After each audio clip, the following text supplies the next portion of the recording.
an ode to them started, certainly only started with a chance to attend this amazing school.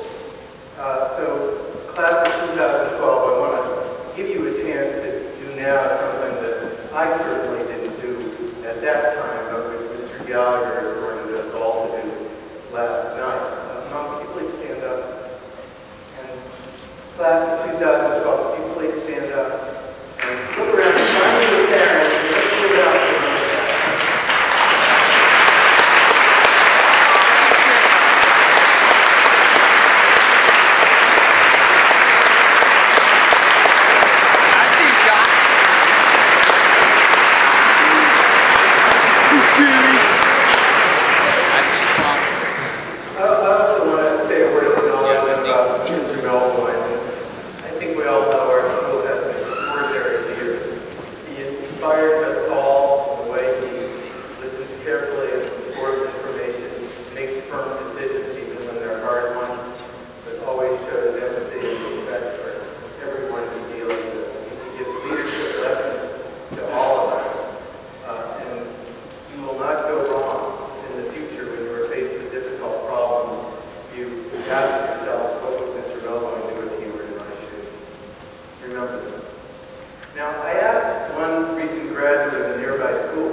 And by seeing how little others knew about the world I grew up in, I was forced to confront my own ignorance about their world. For Americans at the time, Churchill's imagery of an iron curtain made the divide between the communist East and the free West seem impenetrable and absolute. Yet I met people as family members, aunts and uncles, grandparents and cousins who lived in then communist East Germany. They had steady contact with each other. They maintained regular contact. Siemens itself had a large infrastructure devoted to a modest business in Eastern Europe and Russia. They said they wanted to be ready when things changed.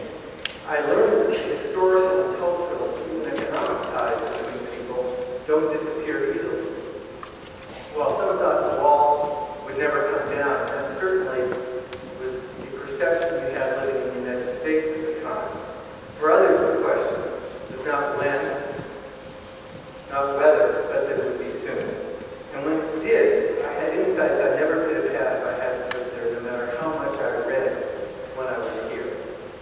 10 years later, by a bizarre quirk of fate, I was back in the legal world. I escaped things like work. As general counsel of a Silicon Valley company called Strategon, which was bought by Cisco.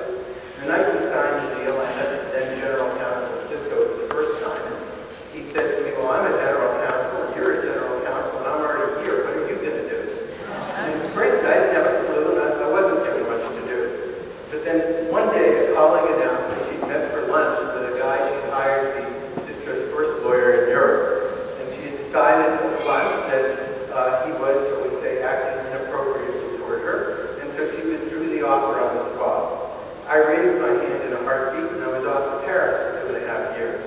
Now, Europe is wonderful, and my then little kids actually got a lot out of it. I remember my 10-year-old daughter during a road trip through Spain commenting how surprised she was to see so much California-style architecture. France is also great, but it's a hard place to live. The people are so rude, you know?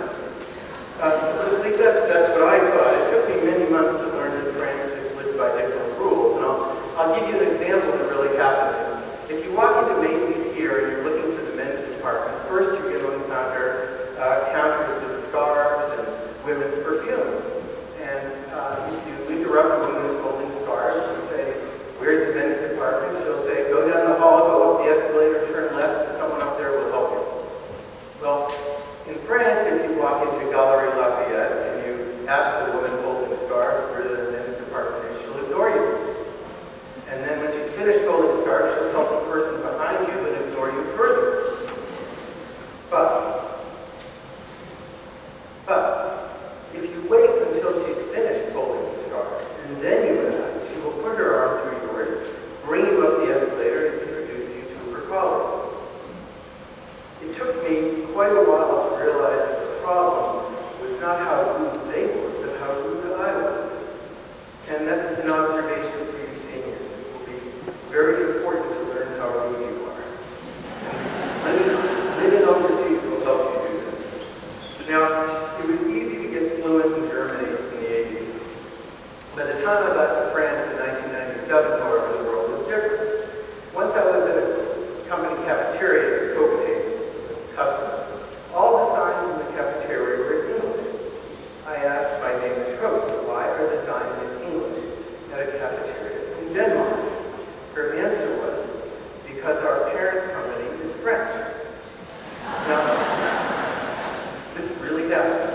It has become much harder to learn a language because so many people were speaking English. I had a meeting a few years later with China's Vice Minister of Commerce in Beijing, who said to me, there are more people who speak English in China than in the United States. You should find ways to take advantage of the languages you learn here, Mandarin, Spanish, French. However weak you think your capabilities are, you can leverage them, because I leveraged the weak German that I had 10 years after leaving Belmont Hill into a fellowship in Germany. Being really fluent in a foreign language may never help you get a particular job, as Scott Counsel made at a recent trustees meeting actually. But the cultural fluency that comes from having immersed yourself sufficiently to become fluent will open all sorts of doors. It's easy to think that because people around the world speak English and have Facebook accounts, that they see things the way we do. And if you think that way, you're going to be wrong. My mother will recall telling me to eat all my food because people in China and India were starving. I was never quite sure how my eating was going to help them. That was the message. But today you could say that in some respects, China and India are eating our lunch. When I looked as part of the trustees last fall at our globalization program, I found a focus on service learning and promoting positive change in the world. I sensed a bit of noblesse oblige, a sense that somehow we would come to a superior position and could help others. I suggested adding the word respect to the values we want students to have in viewing the world. Respect one should show when others are eating your lunch. So for the group going to India with Mr. Columbus in a couple of weeks, we set up a day of visits to companies in Bangalore that are on the cutting edge of technology and are owned and run by Indians. You won't have the chance every day to live somewhere else and surprise yourself with what they're doing. I want to acknowledge Spencer Jeffrey and Greg Poe and Eric Crew. I was able to speak with them this morning. And you guys had the guts to do that even in high school, to go live someplace else for a year. And to the rest of you, I would say, when you have that chance, take it. My second point is about technology. As everyone from Karl Marx and Steve Jobs would tell you, technology drives economic change, and with it, change in society. Yet when people get older, they, or I should say we maybe, get set in our ways and don't want to adopt new ways of doing things. And then have the nerve to complain about the laziness of the younger generation. Does that sound familiar? When I was a second former, a computer half the size of a room was donated to Belmont Hill. We all had to learn to write programs on it, a language called BASIC, and save them on rolls of paper tape with punched holes. IBM also donated a dial-up connection to a mainframe computer in New York, with access not through a screen, but through an automated typewriter. Some upper school boys created a program they mysteriously called B, which allowed them to explore the contents of files stored elsewhere on the computer. Some of them turned out to be files that belonged to the Department of Defense, and our access was eliminated. We had our own hacking scandal at Belmont Hill in the 70s. My contribution was to create a program which played the game of slapjack. When a J popped up on the typewriter printout, the user had a fraction of a second to hit the typewriter enter key, or lose. The result of this was a broken enter key. That was the end of my career as a gamer, and Zynga does not run in fear when they see me coming. Lord knows that paper punch tape and dial-up connections by typewriter aren't very useful today. But my Belmont Hill education did give me a cast of mind, rather than specific knowledge, that proved useful. 6 years ago, I opened a Facebook account so I could communicate with college-age kids. And I found a small band of Cisco employees who also had Facebook accounts, and one of them sent me an internal Cisco document through Facebook messaging that she wanted me to look at. I mentioned this to the general counsel of another company who said, "Did you write a memo ordering people not to have Facebook accounts?" Well, first I had to remember what a memo was. And my answer was, no, actually it's kind of cool, and I took it to our IT folks, and we're working on how we can create a social network inside the company to facilitate that type of collaboration. The difference between my reaction and the other general counsels was that I had the chance to write a slapjack program when I was 14. What I learned at Belmont Hill was a comfort level of machines that I never otherwise could have had, and it should become a lifetime habit. I had dinner with a friend and his wife recently. She had just returned to work as a lawyer after 20 years out of the workforce raising children. She's quitting because she feels she can't keep up with the technology because the way work is done has changed. That even happens to people who don't leave the workforce for 20 years. Be ahead of the game, never play catch up.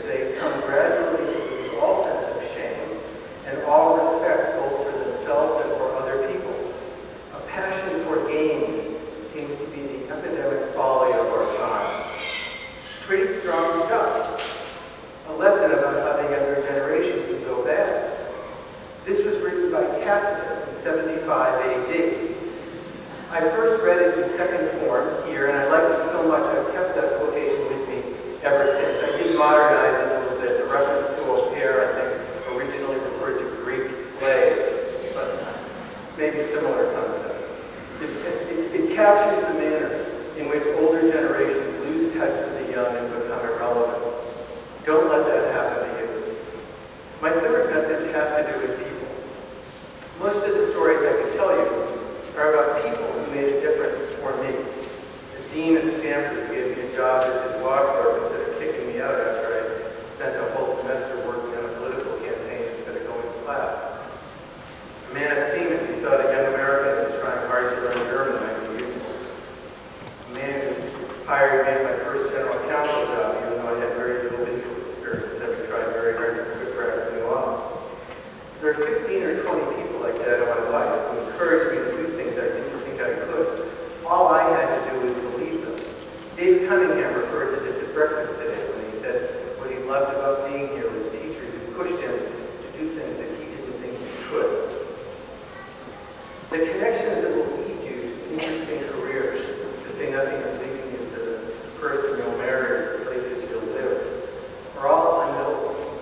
All the planning in the world, all that time picking out of college, for example, won't be worth much if you don't listen to the people who, for no good reason at all, are willing to open doors for you. Let me close where I began, here at Belmont Hill, with the admission decision of Edward Densmore, who was Belmont Hill's director of admissions. He lived in the house behind the library that is now the admissions office. He decided to let me in. I had been rejected by Brown and Nichols. Sure, the city of their development department regrets it to this day. But Mr. Densmore decided to give me a chance. During my years at Belmont Hill, I always felt he watched out for me. Now, I remember my own Belmont Hill graduation. I remember teachers who made a difference for me. Mr. Gregg and Mr. Malcolm, Mr. Sawyer, Mr. Myers, and of course, Mr. Densmore. Now they're gone. They're just pictures on the wall in my person room. Of course, I also had teachers whom you two have known. Stewart, Mr. Pranab, dear Mr. Goodman, lives on in all our hearts. He's still in the faculty, Mr. Martin and Mr. Sherman. People who gave me basic tools to live a productive and happy life. I was acutely aware, as Rick Cannon also said, how much more the people of Belmont Hill mattered than what was in the books. How lucky we all are to have had wonderful teachers who devoted their lives to teaching us and pushing us to do things that we didn't think we could do. I sit in the McPherson room during trustee meetings and look up at those men, feel them watching over me